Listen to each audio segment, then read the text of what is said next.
messieurs, bonsoir. Merci d'être au rendez-vous de l'actualité de cet après-midi. Eh bien, c'est le journal des régions et sachez que suite à la nouvelle carte universitaire, les jeunes de Cotonou, de Kétou élèvent la voix. Ils ont manifesté leur mécontentement au sujet de la suppression de l'université d'agriculture de Kétou. Écoutez ici un extrait de leur déclaration. Nous nous trouvons reconfortés dans notre position. D'une part, des audits commandités et d'autre part, par les décisions issues du Conseil des ministres du 27 juillet 2016 dernier. Le grand retard qu'accusent les travaux de construction de la route Kolodo ont fait l'objet de communications et des dispositions sont prises par le gouvernement pour corriger les contraventions financières commises dans la gestion de ce marché. C'est un marché que nous connaissons bien. Nous avons été l'instigateur. Il n'y a pas d'eux. Il ne faut pas qu'on se leurre. C'est à partir de l'hémicycle ici que j'ai relancé cette affaire de route Komé-Lokossa-Dobo. S'il y a des journalistes encore ici, ils doivent s'en souvenir. Il y a eu dans sa quête de Dupéry, tout de suite nous a saisi, il dit je vais faire la voie. Et voilà où on en est aujourd'hui. J'ai fait des démarches personnelles pour aller à la banque, à la BOAD. Puisque le président de la BOAD est encore là, j'ai les images. On m'a dit le fonds qui doit servir à faire la voie est déjà prêt. J'ai participé à la signature de la convention de prêt au ministère de l'économie et des finances. Aujourd'hui, on nous dit encore qu'il n'y a pas d'argent pour faire la voie, que c'est pourquoi l'entreprise se retire. L'argent de la BOAD est passé où? L'argent de la BOAD est passé où? Ce papier qu'on a signé ce jour-là, dans un parapheur du ministre des Finances, Komi Kouché, l'argent est passé où?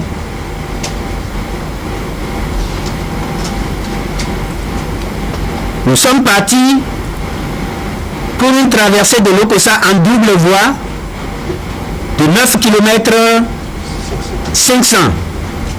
Aujourd'hui, on parle de 4 km ou je ne sais pas moi. Mais la différence est où?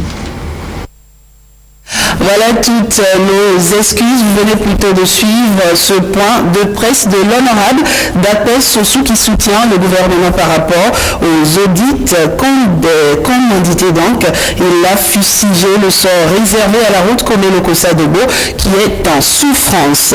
Et on revient sur cet élément suite à la nouvelle carte universitaire. Les jeunes de Kétou élèvent la voix. Ils ont manifesté leur mécontentement au sujet de la suppression de l'université d'agriculture de Kétou. Écoutons un extrait de leur déclaration. Les jeunes ont dit ce matin qu'ils vont s'habiller en noir. En noir parce que transplanter l'université d'agriculture de Kétou, qui, il faut le rappeler au passage, n'est pas une université de Kétou, mais une université du Bénin implantée à Kétou. Et parce que les scientifiques, les chercheurs ont su que Kétou remplit les conditions qui puissent permettre d'habiliter cette université-là. Donc dès que nous avons appris cette décision, la jeunesse kétoise a dit non, qu'elle ne peut pas rester silencieuse. Lorsque la jeunesse est fâchée, la jeunesse ne manifeste pas souvent dans le calme. La jeunesse manifeste violemment, mais on leur a dit non. On ne va pas manifester, la jeunesse ne va pas manifester aussi violemment parce qu'il y a cette fête nationale qui est là. Et qu'elle laisse la fête se dérouler normalement. Que cette jeunesse va exprimer son mécontentement entre eux, jeunes, et la population qui est sortie également massivement pour venir écouter le message de la jeunesse. Et c'est pourquoi elle a délivré son message tout à l'heure. Et ce message que la jeunesse a délivré, ce message, ça touche ce qui est supposé suppression de l'université d'agriculture de Kétou. Pour moi, pour nous, ce n'est pas encore une suppression. Pour nous, c'est une tentative. Et je ne pense pas que le gouvernement puisse aller dans ce sens-là. Abali maso fún efoli kebani jíṣẹ́ fún ta lọ pẹ̀lú iléèwé ní gíga university èyí ó fẹ́ gbé kóòlì kẹtù ibi kó gbé lọ lájàṣẹ pẹ̀lú kò lè ṣe é ṣe o kò lè ṣe é ṣe pẹ́ẹ́pẹ́ aba aláwọ̀ aládé ìfẹ́ lè máa sọ bá fún kebani jíṣẹ́ fún torí inú ìbàbà kò dùn pẹ̀lú wọn fẹ́ ṣe kàn bàbá lóòkọ̀ fẹ́ orúkọ náà lónìí bàbá lóòkọ̀ náà lónìí kebani jíṣẹ́ fún ta lọ nuhun wọlé iléèwé ni yunifásitì ìkẹtù ibi ìyọfẹ gbé kò lè ṣe é ṣe omi ń sọ lọ́wọ́ ìyálòde ìkẹtù gbogbo ọba obìnrin ní wà ò ní sọ lọ́wọ́ yìí. Très tôt, nous-mêmes, nous avons saisi nos frères qui sont plus proches du pouvoir, à savoir les députés que nous avons à Kétou, les politiciens. On les a saisis déjà pour leur parler de l'événement. Donc chacun d'eux a pris déjà aussi son bâton de pèlerin. Nous attendons pour que quelque chose puisse se faire. Et pendant que les jeunes de Kétou donnaient de la voix, eh bien ceux de Didja organisaient donc une table ronde autour des questions du développement de leur localité. L'événement s'est déroulé donc il y a quelques jours et le thème retenu, Union des filles et fils de Didja, quel impact sur le développement à la base. Suivez. Une table ronde pour réfléchir ensemble sur le développement de la commune de Didja, une commune à forte potentialité au plan agricole. Unité et développement, il est question ici de faire de la localité une commune phare dans le zoo. Vous convenez avec moi que Didja a été de tous les combats politiques de notre pays et s'en est toujours sorti gagnant aux côtés de ses alliés. Mais Alia Jata ex Didja a toujours été remercié en monnaie de singe. Sa soif du développement est encore loin d'être assouvie et le statu quo n'a que duré. Dans l'attente des actions du pouvoir central à l'endroit de notre chère commune, il est alors temps de penser et de décider par nous-mêmes de notre développement. Nous disposons de toutes les compétences nécessaires et sommes persuadés que la présente table ronde accouchera d'une feuille de route salutaire pour l'édification de notre terroir. Chers parents, l'un n'est pas au beau discours. Retenons donc tout simplement que le développement est le nouveau nom de la paix. Il est nécessaire donc de se mettre au travail et surtout de resserrer les rangs. Le développement d'abord. Mes informations sont bonnes parce que les jeunes ont appelé tous les cadres de la commune de Didja pour discuter avec eux sur les problèmes économiques de Didja pour être la plus grande commune du zoo en termes de superficie, parce que ça fait près de la moitié de tout le département du Nord. S'unir pour développer et le chemin de la prospérité est tracé.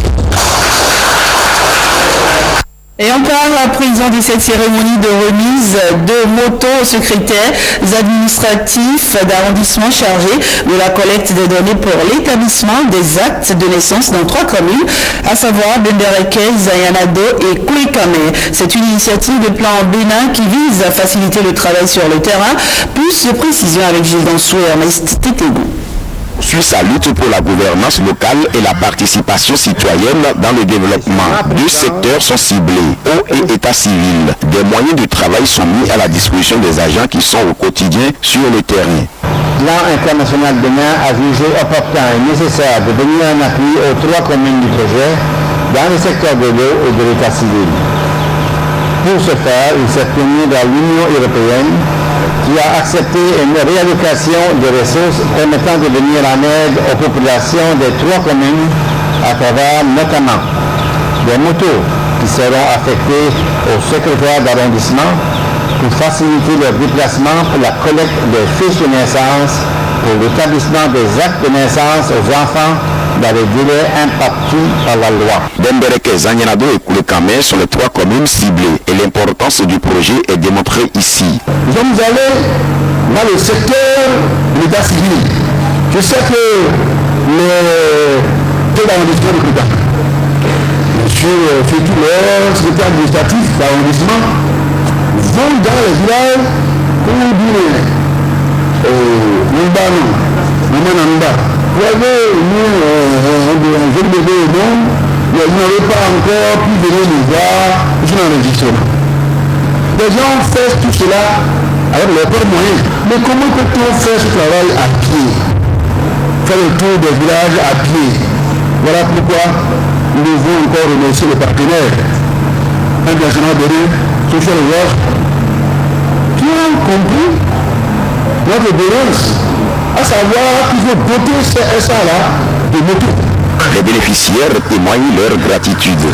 Nous prenons l'engagement de nous efforcer à mieux accomplir notre mission afin de bien collecter les déclarations de naissance et de bien remplir les registres de naissance pour qu'il n'y ait plus d'enfants non déclarés dans nos localités.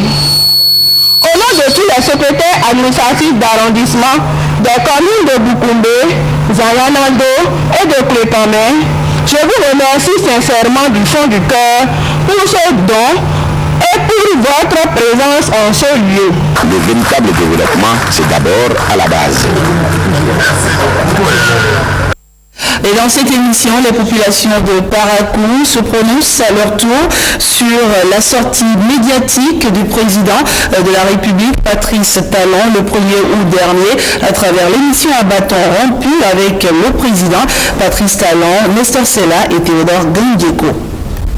Je pense que c'est un bon exercice parce que ça a permis au chef de l'État de se prononcer sur certains nombre de sujets d'actualité, de préoccupation de la population. Parmi le lot de personnes à inviter à cet exercice-là, il faut tenir compte de tous les départements, maintenant de toutes les couches qui composent la société. Cette sortie de son excellence Patrice Talon éclaire déjà le peuple béninois parce qu'il a abordé plusieurs étapes, plusieurs domaines dans la coopération bilatérale entre le Bénin et le Nigeria, et sur le plan de la santé, sur le plan de l'éducation. Notre inquiétude, c'est qu'on puisse résoudre le problème de nos étudiants et ramener les universités qui sont supprimées. Il aborde rapidement les problèmes sociaux. Aujourd'hui, nous avons un problème d'électricité. Quand vous allez dans la Limouri, les gens font même toute une semaine sans l'énergie. Mais on ne peut pas parler du développement sans aujourd'hui l'énergie. Donc, sincèrement, nous avons des problèmes. Au niveau de la sécurité, si on fait le point de la sécurité aujourd'hui, il n'y a pas de jour, il n'y a pas de mort. Comment il peut faire pour que le Béninois se sente aujourd'hui en sécurité? Il y a un problème là. S'il peut nous faire tout ça là, je crois que nous allons le soutenir. Un peuple qui a soif de voir l'image de son président de la République, le peuple ne peut que trouver salutaire cette sortie. Au plan professionnel, cette émission, franchement, moi je ne suis pas satisfait. L'occupation du temps d'antenne. Voilà une occupation qui a privé le peuple de ses émissions préférées. C'est vrai, c'est le président de la République. Nous voulons l'écouter. Mais nous avons des formats. On peut l'écouter pendant 15 minutes. On peut l'écouter pendant 25. On peut l'écouter pendant 45. Mais 2h30, c'est trop. Je me pose la question de savoir si le message est passé. Le panier de la ménagère souffre. La commerçante du marché d'Antopar, du marché à Zeker, ne vend plus. Que faire pour ce qui concerne l'emploi? Que faire? C'est d'appuyer davantage les universitaires, puisque ces jeunes-là sortent des universités. La ville est à la tête de ce pays. Donc il doit être à l'écoute de tout le peuple béninois, de ceux qui l'aiment comme de ceux qui ne l'aiment pas. Laissez les préjugés. Écoutez chacun, les centristes, l'opposition, ceux qui sont à la mouvance, pour mieux construire ce pays. Et puis une Une délégation des chefs d'établissement du secondaire était à l'hôtel de ville de Parakou. Objectif, remercier l'autorité municipale pour la contribution de la mairie à l'atteinte de meilleurs résultats aux divers examens de fin d'année. Compte rendu, Alexis Clément et Aziza Labé. Le département du Borgo est honoré par les résultats des examens de fin d'année. 2e au BEPC et 4e au baccalauréat 2015-2016. Les performances sont améliorées par rapport aux résultats des années antérieures. Une fierté pour le collectif des chefs d'établissement et des parents d'élèves de Parakou. Ils tiennent à remercier les différents acteurs ayant contribué à l'atteinte de ces résultats. Tout le monde sait que depuis environ 3 ans, les résultats scolaires dans nos 2 départements et précisément dans la ville de Parakou n'ont été guère reluisants. Ironie du sort, c'est l'année où vous avez décidé de vous associer aux efforts multiples initiés par les différents acteurs du système éducatif dans nos 2 départements. C'est cette année donc que nos résultats se sont sensiblement améliorés. L'autorité municipale salue le dévouement des acteurs du monde éducatif. Pour elle, la mairie de Parakou ne ménagera aucun effort pour l'amélioration des résultats scolaires des établissements relevant de sa municipalité. La question de l'éducation nous préoccupe très sérieusement, au point où nous pensons organiser très prochainement une table ronde sur le financement de l'éducation dans la ville de Parakou. Ce que je peux vous garantir, quelle que soit l'issue de cette table ronde, c'est que l'action qu'on a commencée va continuer.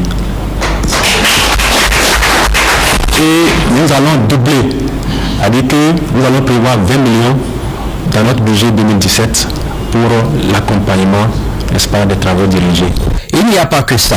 L'équipe municipale annonce également une prochaine dotation en mobilier et en immobilier au profit de plusieurs écoles et collèges de la ville. Et c'est la fin de cette édition. Je vous remercie de l'avoir suivi. Passez un excellent après-midi. Ne partez surtout pas. Les programmes se poursuivent sur la télévision nationale.